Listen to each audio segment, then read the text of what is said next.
آپ حضرات کی طرف سے نا جو ہمارے افضل شیعہ حضرات ہیں ان کی طرف سے ایک اعتراض ہے جو کہ عوام اہل سنت کو اپیل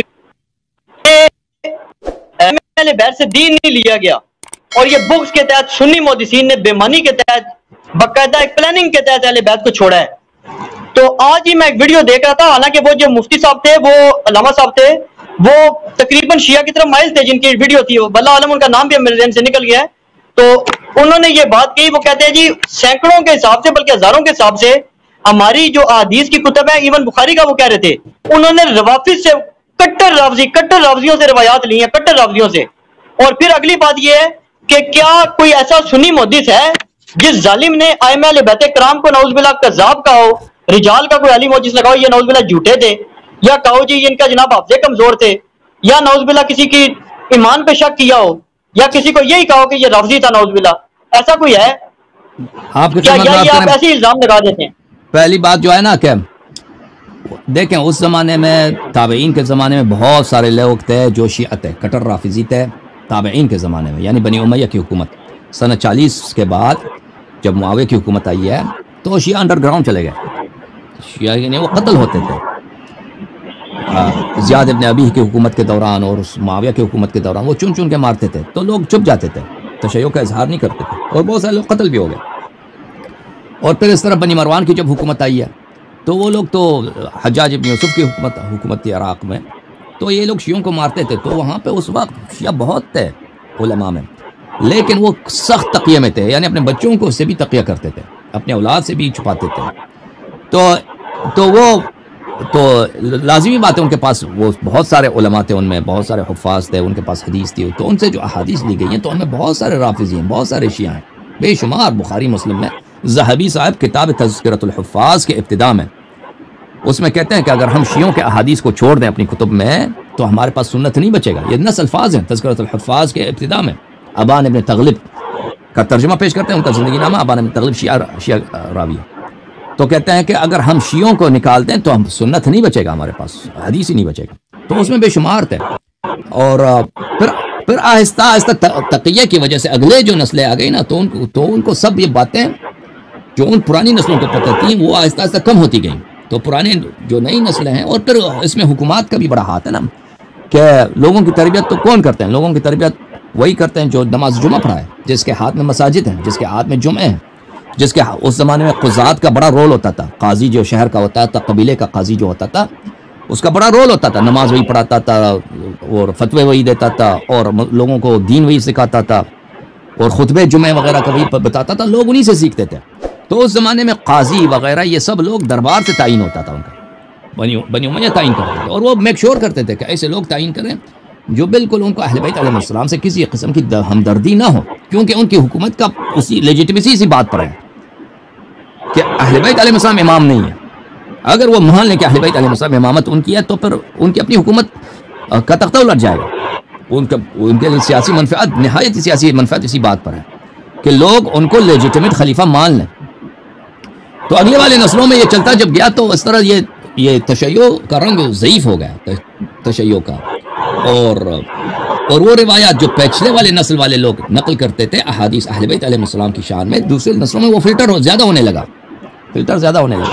تو اس طرح یہ بات ان کی صحیح ہے کہ بخاری مسلم میں شیعہ اور رافضی روات موجود ہیں۔ اچھا، اس کے علاوہ آپ کی خدمت میں عرض کریں، آپ نے جو پوچھا، ایک اور بات بھی پوچھا نا آپ نے، کیا پوچھا دوسرا حصہ کیا تھا اس کا؟ وہ میں نے پوچھا تھا جی کہ کون سے ایسے کوئی آپ کی نظر میں آپ جو الزام لگاتے ہیں کہ یہ جو آپ سنت کے محدثین بہت رکھتے تھے، کس نے یہ ظلم کیا کہ کسی امام کی توہین کی ہے؟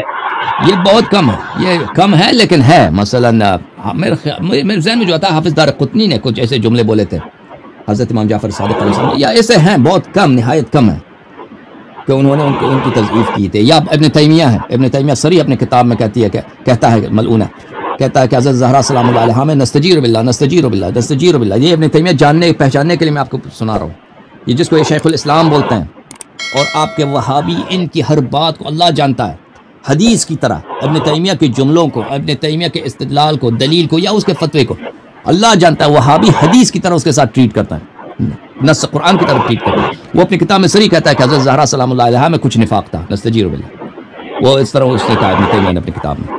اس کے علاوہ بہت کم ہے، یہ نہایت کم ہے کہ کوئی مثلا کہہ دے کہ اہل بیت علیہ السلام ائمہ اہل بیت علیہ السلام کو تضعیف کرے. نہیں، نہایت تکریم کرتے ہیں، احترام کرتے ہیں، اچھے الفاظ سے یاد کرتے ہیں، لیکن تضعیف وغیرہ یہ بہت ہی نادر، بہت کم ہے. Okay sir? نہیں، پھر یہ دعویٰ آپ کا باطل ہے نا جی، جو اتنا بڑا الزام آپ نے اہل سنت پہ لگایا ہے. اور اہل سنت میں بھی بہت سے لوگوں میں یہ تشویش پیدا ہو جاتی ہے کہ یار انہوں نے دین کو چھوڑ دیا. تو جب ائمہ اہل بیت کو تو چھوڑ ہی دیں، جب وہ ائمہ اہل بیت کو، تو چلو وہ تو متفقہ ہستی ہے نا، لیکن جو رافضی ہیں، کٹر رافضی، جب ان سے بھی روایات لے رہے ہیں تو پھر بغض کس بات کا ان کو؟ اس کا مطلب سنی محدثین معصوم ہیں کہ ان کو اتنی بھی سمجھ نہیں ہے کہ تعصب بہت ہے بھائی. نہیں، اس طرح نہیں ہے کہ ان میں متعصب نہیں ہے بھائی، تعصب. بلکہ آپ نے ایک بات بتائی، یاد آ گئی مجھے بات. مفتی اسحاق صاحب ایک جملہ بولتے تھے، وہ کہتے تھے یہ شیعہ الٹا ہمیں الزام دیتے ہیں، حالانکہ شیعہ بڑے چلاک ہیں. وہ کہتے ہیں ان کی کتابوں سے ہمارے مطلب کی نہیں نکلتی، کیونکہ ان کے محدثین بڑے سمجھدار، بڑے ہوشیار، بڑے مکار تھے. انہوں نے جناب سنیوں کی روایتیں چھان چھان کے علیحدہ کی ہیں.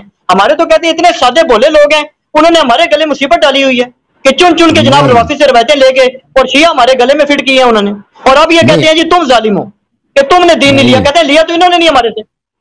اس کی کیا حقیقت ہے سر؟ آپ نے کہا نا کہ بخاری مسلم میں ایسے راوی ہوں جو شیعہ اور رافضی ہوں، وہ موجود ہیں، میں نے عرض کیا موجود ہیں، لیکن اس کا مطلب نہیں ہے کہ سب آپ کے روات ان میں کوئی متعصب نہیں ہے، کوئی ناصبی نہیں ہے. اس طرح نہیں ہے.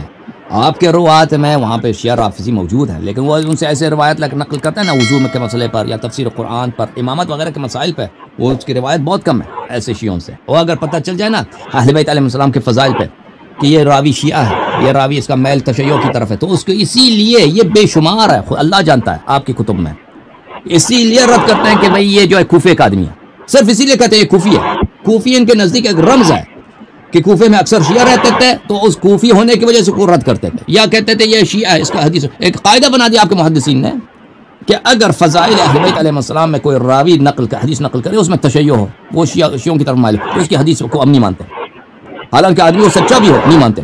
تاکہ اہل بیت علیہ السلام کے متعلق صرف ان کے پاس اگر کوئی فضیلت کی حدیث آتی ہے تو وہ نہایت ہی کم ہو، کیونکہ حدیث وہی نقل کرے گا جو اہل بیت علیہ السلام سے محبت کرے گا. ٹھیک ہے نا؟ تو اس طرح قاعدہ بنائے. تو اس کا مقصد یہ نہیں، آپ نے جو کہا ہے نا، آپ نے جو سوال کیا تھا کیا ان میں ایسے افراد ہیں جو شیعہ ہیں اور رافضی ہیں؟ جی شیعہ رافضی موجود ہیں، لیکن کیا وہ سب کے سب شیعہ رافضی تھے؟ نہیں. ان میں بہت سارے بڑی تعداد ہے نواسب کی، بہت اور بعض بالخصوص تابعین کے بعد اور تابعین کے بعد، جیسے میں نے عرض کیا آپ کی خدمت میں، بہت اکثریت کن کی ہے؟ ان لوگوں کی ہے جو نہایت ہی متعصب ہیں، تعصب رکھتے ہیں شیعہ کے خلاف اور اہل بیت علیہ السلام کے خلاف، اور ابو بکر عمر کے لیے بہت نہایت ہی سخت قسم کا تعصب رکھتے ہیں. اور اگر آپ مثلا آپ اپنی کتابوں میں دیکھیں نا کہ کتنے شیعہ روات کا مثلا یہ عطیہ العوفی جو ہے، عطیہ العوفی کا کوئی اور قصور ہے ہی نہیں ہے. عطیہ العوفی اس کے متعلق بہت سارے روایتیں ہیں کہ یہ آدمی ثقہ تھا، صرف یہی تھا کہ یہ آدمی شیعہ تھا، اسی لیے اس کی روایت کو ضعیف قرار دیا. اور اس کی روایت کتنی زیادہ ہے کتاب ترمذی میں، کتاب سنن نسائی میں، اور وہ تابعین میں سے ہے. اس طرح کے تو بے شمار ہیں جن کے احادیث کو ترک کر دیا گیا، اسی لیے کہ وہ یہ ایک بہت بڑا چیپٹر ہے کہ محدثین نے ان لوگوں کی تضعیف کیا، ان لوگوں کو ضعیف، علماء جرح و تعدیل نے ان لوگوں کی تضعیف کیا جو اہل بیت علیہ السلام کے فضائل نقل کرتے تھے، جن کے دل میں اہل بیت علیہ السلام کے لیے محبت ہوتی تھی. یہ تو بہت بڑا چیپٹر ہے، اس کو کوئی انکار نہیں کر سکتا. اب یہ بات کہ ہمارے جو بھائی ہیں ان لوگوں نے اہل بیت علیہ السلام کا اتباع نہیں کیا، یہ تو واضح بات ہے کہ آپ لوگوں نے اتباع نہیں کیا اہل بیت علیہ السلام کو، ان کو اپنا پیشوا نہیں جانا ہے رسول پاک صلی اللہ علیہ وسلم کے بعد. یہ تو اظہر من الشمس ہے. مزید کچھ بھائی؟